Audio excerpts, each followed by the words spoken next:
Today we're going to make a floating bed. No magnets or magic here, just a little welding and woodworking.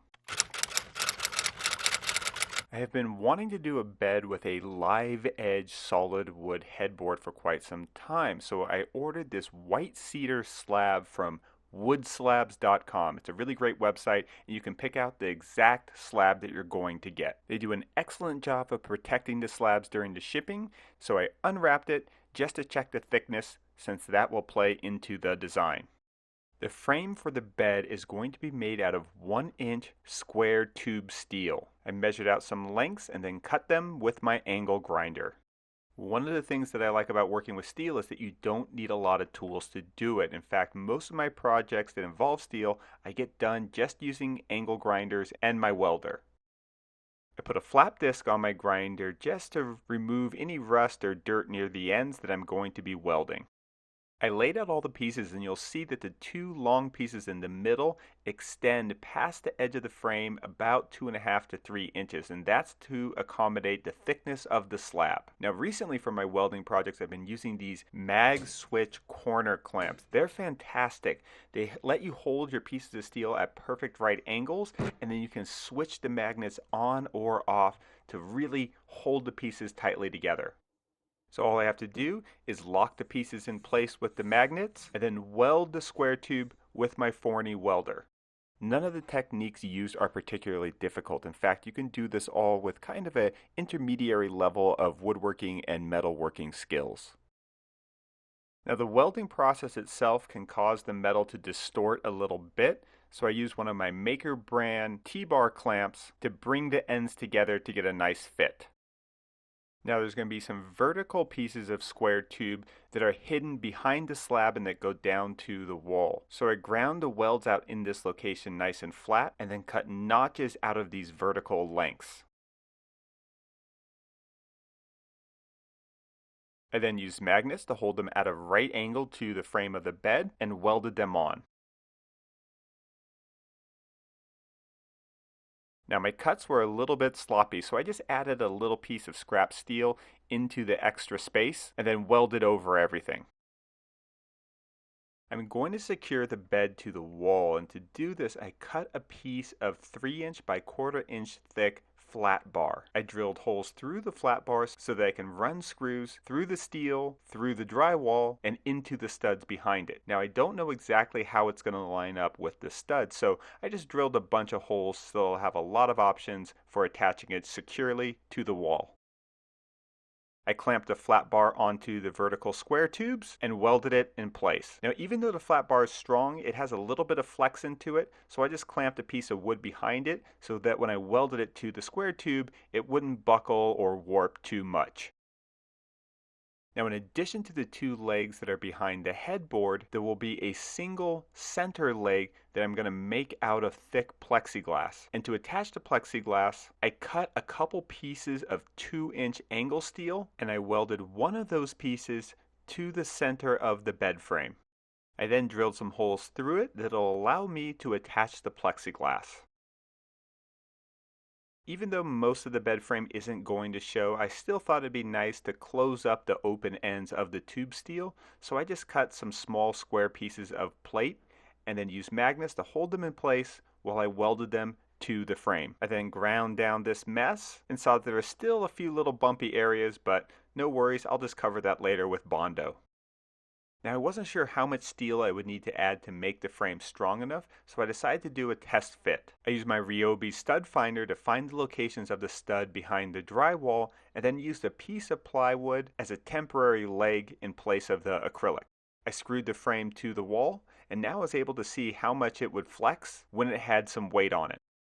It was strong enough to hold, but it had a little bit too much flex in it, so I just added in a few more pieces of tube steel to the frame. Now originally I thought about using plywood in between the tube steel, but I've been having a lot of fun lately working with expanded steel mesh, and I thought that that would also add some additional strength to the steel frame. So I just dragged a piece over and then used my angle grinder to cut it. I used some scrap bar to clamp the mesh down, and then started welding it to the frame. Now welding produces a lot of heat, and I made the mistake of just working my way from one end to the other.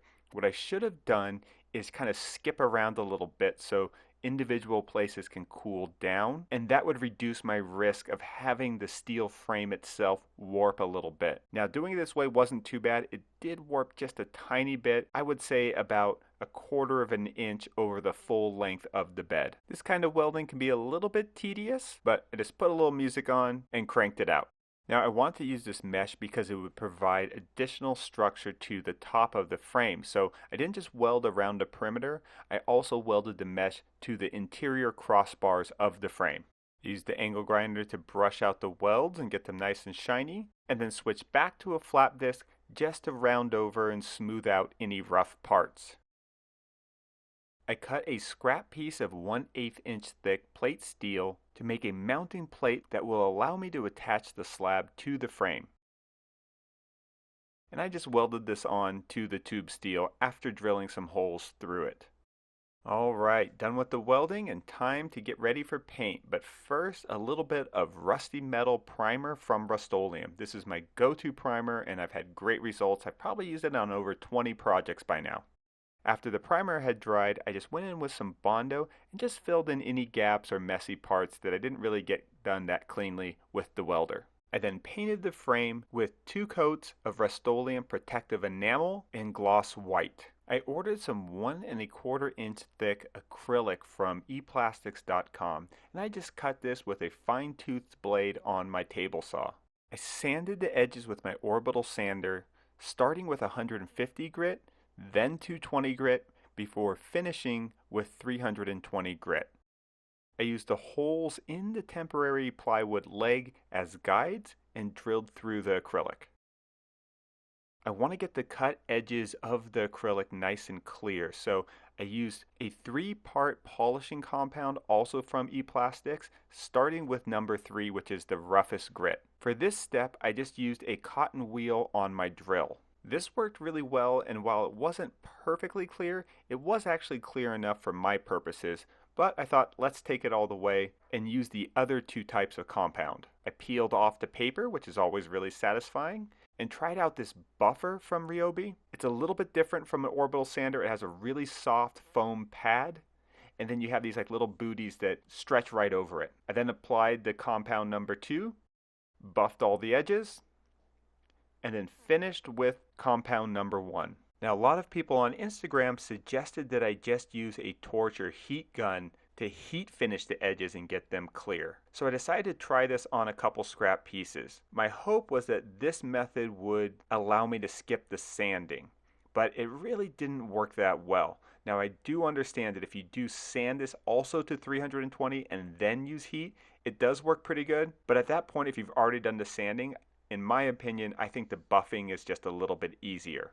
I flipped the bed frame upside down and was ready to install the acrylic. I had to grind away a little bit at one of the edges just so it would fit around the welds that were holding the angle steel on. Now, I don't want a acrylic to steel rough connection, so I just squirted in a little bit of clear GE sealant just to give me a little bit of a sticky rubbery cushion. I then used machine screws and nuts to hold the acrylic in place. We brought the bed frame into the studio and screwed it to the wall. We immediately noticed how the additions of the steel mesh and extra pieces of square tube made the whole thing a lot stiffer. The cedar slab is going to need a couple of notches that go around those 2 pieces of square tube that extend past the bed frame. But before I get to those, I just want to trim one of the ends of the slab. There's a little bit of a kind of a dog-eared corner on it, and I just wanted to clean it up a little bit since I had extra length. My circular saw didn't make it quite all the way through, so I just finished up with a handsaw. I cut the notches out using a jigsaw and an extra long blade.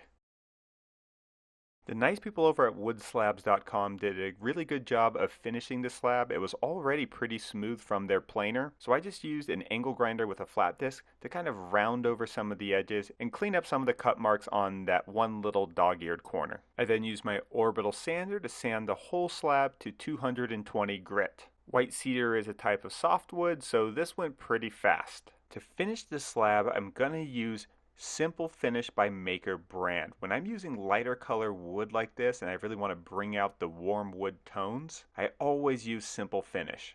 It's also really nice in an application like this that's going to be right near your face when you're sleeping and breathing. Simple Finish is plant-based, provides a durable oil and wax finish, and is really easy to apply. You just slop on a really thick coat using a rag and or a brush. Let that first coat sit for about 10 to 15 minutes. And then you go back in with a rag again and you just look for any kind of dry spots or uneven spots and you add a little bit more and just kind of move around the oil finish that's sitting on the surface. You then wait another 10 to 15 minutes and then use a clean lint-free rag to rub out all the excess. I really like Simple Finish for applications like this because even if this headboard gets nicked up or scratched, I can just rub in a little bit more oil and the finish will be perfectly blended and matched. Now the slab fit into the frame, but it was a little bit tight and it was leaning forward just a little too much. So I took my palm router and routed some, I don't know, about 3/8 inch deep grooves in the back that will give me just a little bit more wiggle room so I can set the angle perfectly straight. We dropped the slab back in and then I drove screws through the steel plate and into the wood. This project is sponsored by Tuft & Needle. I've been doing a whole series on DIY beds for them, and they've been absolutely awesome to work with. Not only that, they make the most comfortable mattresses I've ever slept on. The mattresses come very efficiently packed up into a moderately sized box.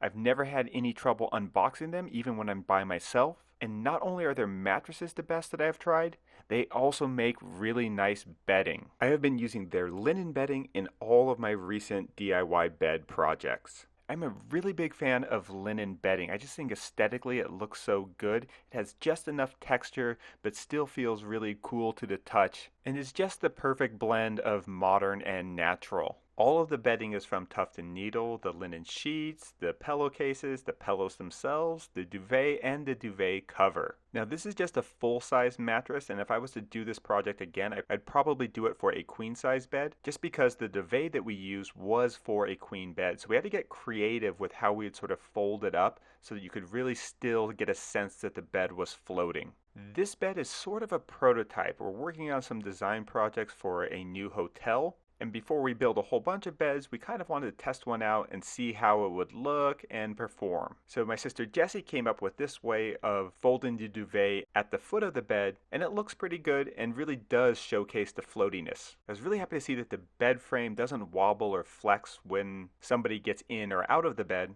And unless you're really low to the ground, you don't even see the acrylic at all. In fact, for future versions, I might not even use the acrylic. I think just a couple of steel legs in the center will do the trick and give that illusion in a satisfactory way. Now Jessie doesn't weigh that much, so I tested out the bed by jumping on it, and the whole thing stayed nice and firm and solid. This was a really fun project. I've been talking about it for some time on my podcast, the Modern Maker Podcast, so be sure to subscribe to that if you want to hear more thinking behind these designs. But what I liked about it so much was that the aesthetic is very minimalistic because all you really see is white bedding and a wood slab.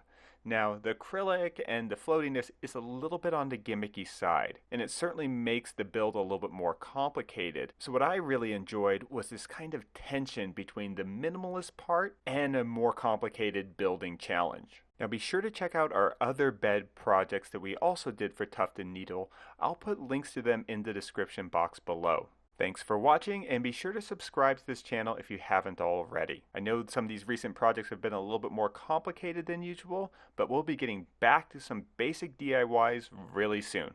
Alright, thanks everybody. Bye.